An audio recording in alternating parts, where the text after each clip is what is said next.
What is up, guys? Welcome back. Today we are continuing with another addition to our real estate fundamentals library. And for today's topic, we are going into depth on one of the most important real estate calculations to understand and be able to calculate quickly for your entire real estate career. That's right, I am talking about capitalization rates, aka cap rates, as it relates to real estate properties, assets, and real estate lingo. Cap rates are one of the foundational and most widely used in the entire investment real estate industry. Why? Because it's easy to calculate and it's all about speed with this calculation. The cap rate equation has many applications in investment real estate and allows investors to analyze a ton of information extremely quickly, making cap rates a must-know for investors, whether you're a seasoned veteran or you're brand new. I would say that you can't even get through the beginning stages of a real estate career without knowing cap rates and their impacts in depth, because this calculation is that widespread and it's that important. Knowing this calculation will arm you with the ability to quickly analyze everything from returns, comparable properties, and many more, and even give you the ability to estimate the value of buildings that you see while driving down the street in your everyday life. Can you imagine just driving down the street and being like 15 million, 5 million, 50 million, 80 million, just while you're driving down the street? You can do this if you understand the fundamentals of cap rates and you understand just a couple basics in the market that you're driving around in. There is so much value in this one quick equation that I can't wait to share it with you. So let's jump into everything that you need to know about real estate capitalization rates, aka cap rates. Hey guys, for those that don't know me, my name is Nick D'Angelo with Saint Investment Group. We currently have over $150 million in real estate assets under management today. We are also raising an additional $100 million to buy more real estate assets and grow the portfolio for our investors. If you want to learn more about investing with us, go to saintinvestment.com where you have all the information you need for all the funds that we have available now.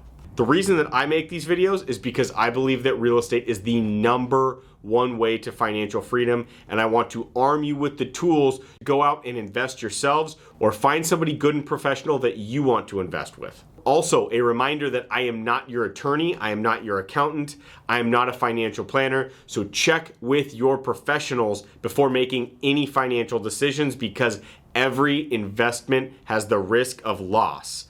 And your specific situation is different than everybody else's. So talk to your people before doing anything. All right, so for today, here's the outline of how we're gonna learn about cap rates. First, we're gonna jump directly into the calculations and the definitions. So if you just need a quick answer, you're gonna get what you need in a second. Next, we'll discuss and show some examples of other ways that a cap rate equation can add major value and provide quick understanding of an asset in very big and important ways. Next, we'll go over some market fundamentals that can impact cap rates higher or lower, so you can understand the market dynamics behind a rise or fall in cap rates in any given market. Then, as a bonus, I'm going to show you how to use the concept of cap rates to add potentially millions to the sales of your properties by just understanding simple math and how to apply it to your property's financials when it comes time to sell. All in all, we're going to learn a lot of fundamentals, a lot of theory, and ways to make a lot of money, so let's jump in. A capitalization rate, aka a cap rate, is a real estate term used to indicate the rate of return that is expected to be generated by a real estate investment property. The key words there are rate of return. Simply put, this is calculated by dividing the property's NOI on the top by the current market value or sales price on the bottom. So it's NOI over value. That's it as far as the equation goes. The results of that ratio are expressed as a percentage, and that percentage is an estimation of the investor's expected return on that real estate investment. Most importantly, what cap rate does is it allows you to compare the relative value of one property versus the relative value of another. If you've been listening to me for a while, you know that first and foremost, you know that I recommend an income approach when it comes to analyzing investments. Using cap rate, you can get the relative value of one asset to another using that approach. Also worth mentioning is that cap rate is the single most popular metric to evaluate this, and it's also one of the simplest. And because it's so widespread, it's something that can be used very effectively when dealing with other investors, when dealing with brokers or agents, or anyone involved in the investment real estate space, because they all understand it, so you need to as well. So let's dive into a couple of the details here, because this is a very simple equation, so it can't cover everything. So what does it not cover? So first off, cap rates cover essentially a 1-year time period. It's a snapshot of what happens at time of purchase. Also, in this simple cap rate equation, it's assumed that you're purchasing the property for all cash and not with a loan. So simply put, the capitalization rate indicates the property's intrinsic, natural, and unlevered rate of return. Also, cap rate does not cover future considerations like rent increases, property appreciation, any future market changes that are massive or drastic, or any loans that will be placed on the property now or in the future. Essentially, cap rate is a quick snapshot of immediate return if you bought the asset for cash today. All right, so let's jump into the equation. What exactly does it look like when you dive in? Here we have it. Cap equals NOI over value. And there you have it. So looking at that equation, you can see it's relatively simple. It's a great snapshot at that exact moment. And there are two ways to input the denominator, meaning the lower number. The first can be current market value, although that can be a little ambiguous. If you ask the seller, they might think it's much higher. If you ask a buyer, that might be much lower. So value can change and fluctuate, but it is very helpful so that you know at any given moment, with looking at a property for you to purchase, that if you take the NOI versus the sales price that they're offering, that's the cap that you're looking at. If you've already purchased the property, came to an agreement in escrow, for instance, you have a set price there. So it's NOI over that price. Over time, as the property would likely appreciate, this quick math will give you a good idea of how your income will continue to increase in relation to the initial purchase price. So one question that's asked very often is, what is a good cap rate and what is a bad cap rate? What's the range of good versus bad cap rates? The answer is there's not an exact science to this number's good and this number's bad. It depends on every single market. And while there are no clear and distinct guidelines of exactly what's a good or what's a bad cap rate, we do know something very important about cap rates. And it's that cap rates typically give us a good idea of the measure of risk in an asset as well. Cap rates give us an idea of risk in two ways. The first is if you take certain markets and you just take cap rates in different areas within those markets, oftentimes, not 100% of the time, but oftentimes the higher cap rate areas are going to be areas with maybe older properties or more crime or other balancing factors that drive down the cost and the sales price of that property in relation to its NOI, aka raising the cap rate at the end of the day. On the other end of the spectrum, you might find pristine Class A properties that are brand new construction with excellent locations, and these might command much higher purchase prices, aka lower cap rates in relation to their net operating income. So that right there within one market will give you a good indication of some risk of one side of the market versus the other. It's just like any risk versus reward scenario in investing. Typically, you're going to get higher returns for taking on more risk and more headaches. The second way cap rates can tell you a measure of risk in an investment is when you know, on the other hand, what loan rates are doing.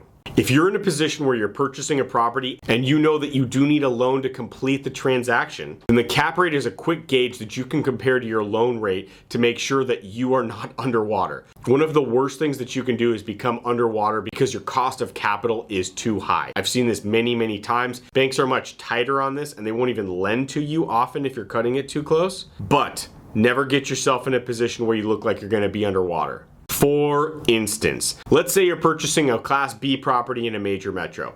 Let's peg that around a 5 cap in current market conditions throughout the US, and for a nice, clean, easy number.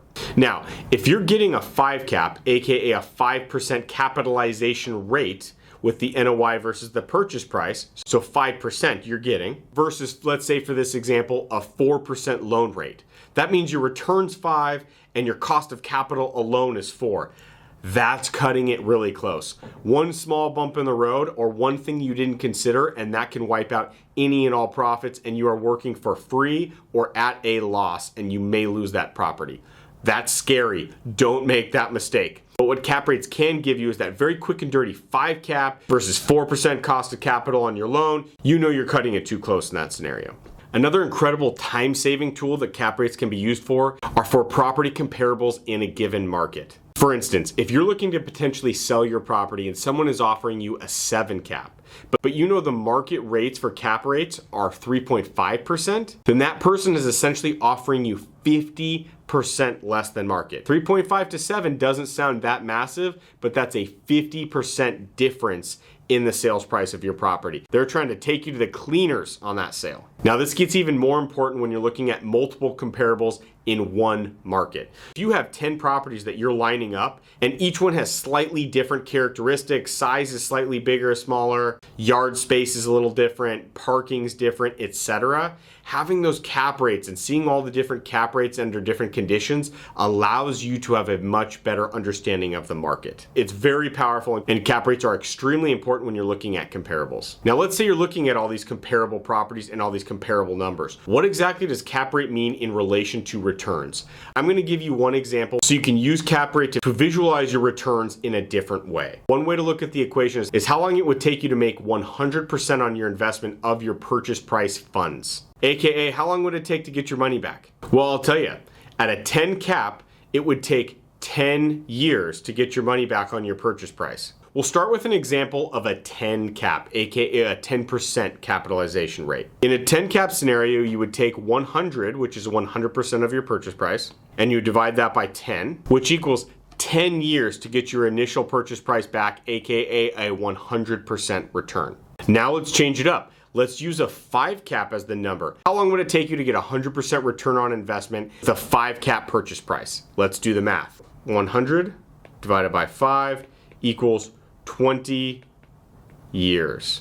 So another way to think of a 5 cap is it would take 20 years to get 100% ROI from your net operating income alone. This is a big concept that it's really important for you to understand. There are many ways to boost returns significantly, but this just gives you a time horizon on your net operating income. This is important. Now, as I mentioned earlier, cap rates are all about speed. Most of the value that cap rates offer are an ability to analyze a property very quickly in different ways. One of the best ways to apply cap rates is to work actually backwards with the end goal of finding the estimated value of a property. When I talked in the intro about the ability to look at a property and estimate its value just on the fly like that, this is what I'm talking about. So check this out. In real estate, we call these drive-by numbers. It's the skill set of mental math combined with basic market knowledge of the market that you're driving in to compare those to come up with quick estimates on what you're working through, on what you're driving through to understand your market a little bit better. I can't tell you how many times I've been sitting in the car with a partner,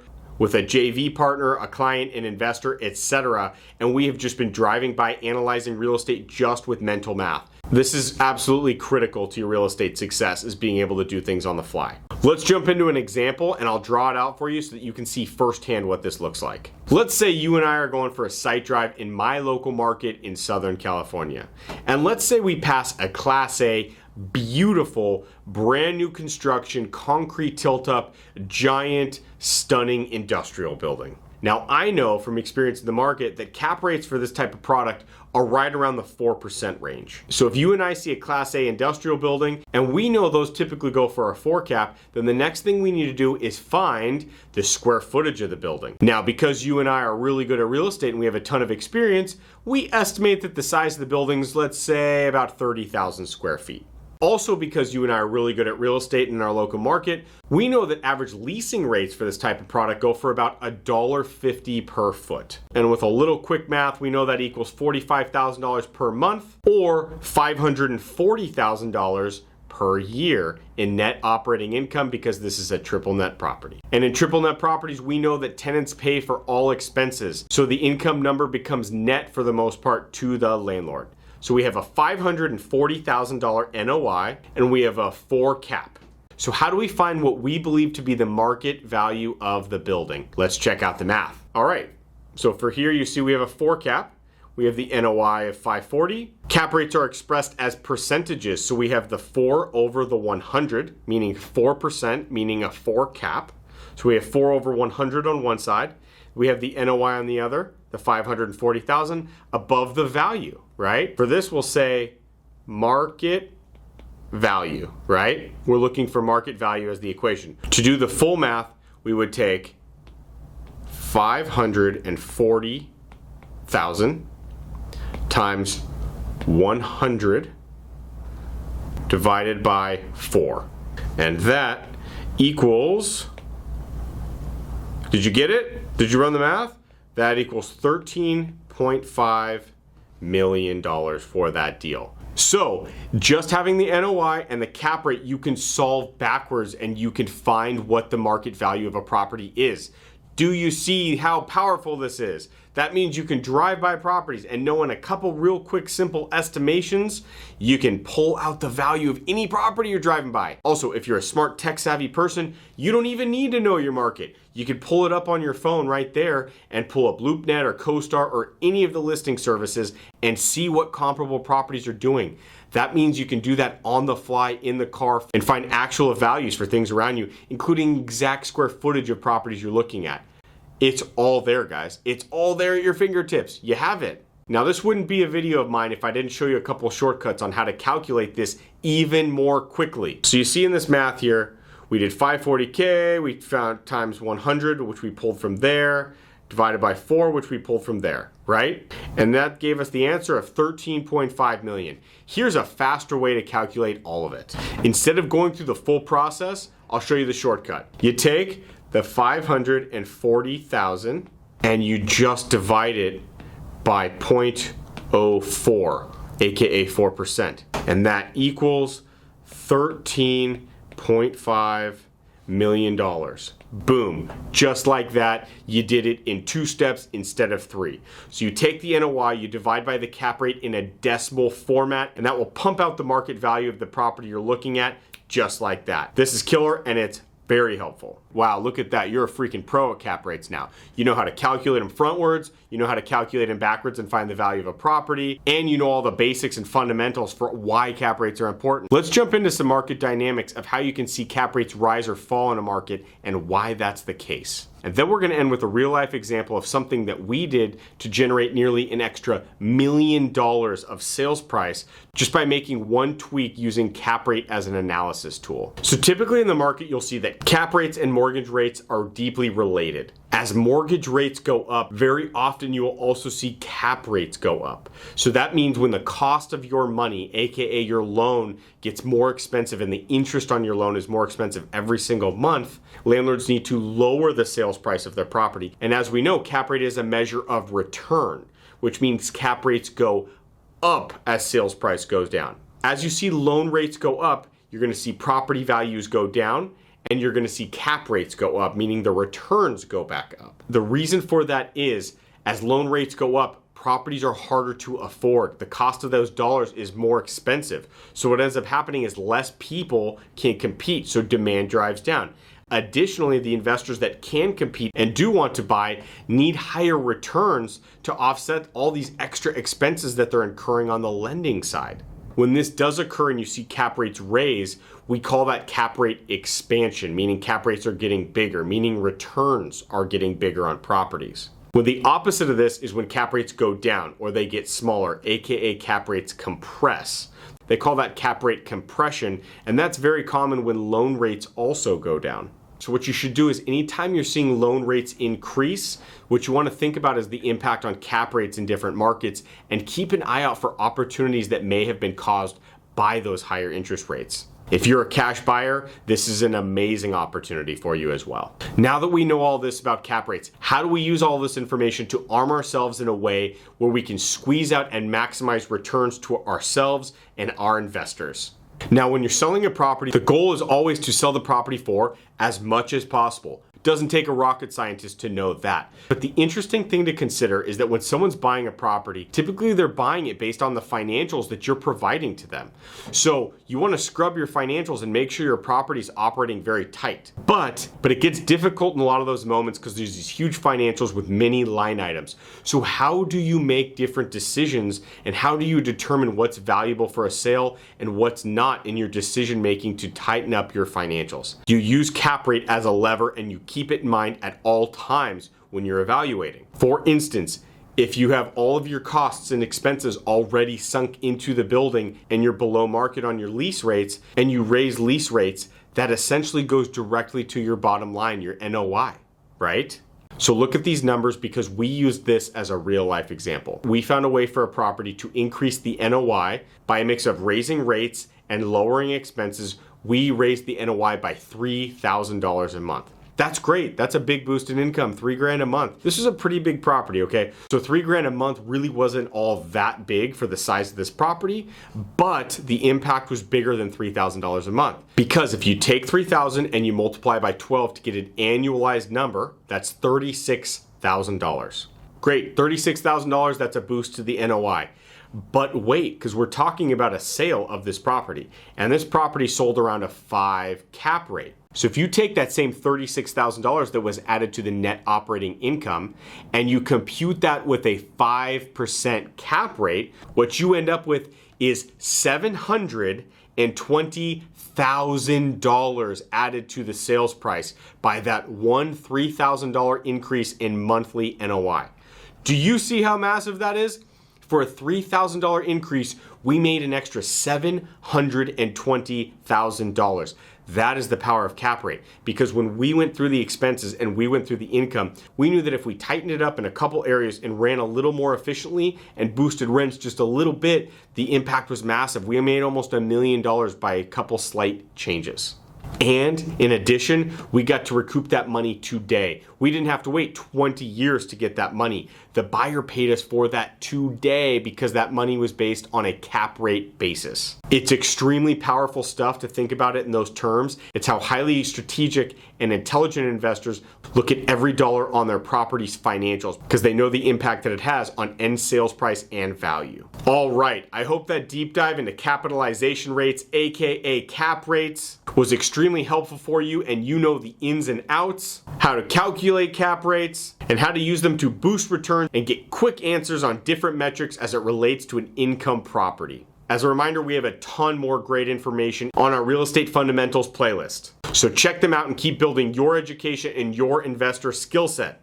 Also, if you subscribe to our channel and you message me and show me that you've subscribed to our channel, I will send you a private link to our resources section that has tons of blogs, videos, and even some free ebooks for you to learn and expand your education. And it's only available to everyone for a small time. So subscribe and send me a message and I will send you the link for our great resources section with even more information and knowledge for you guys. Thanks guys, and stay hungry.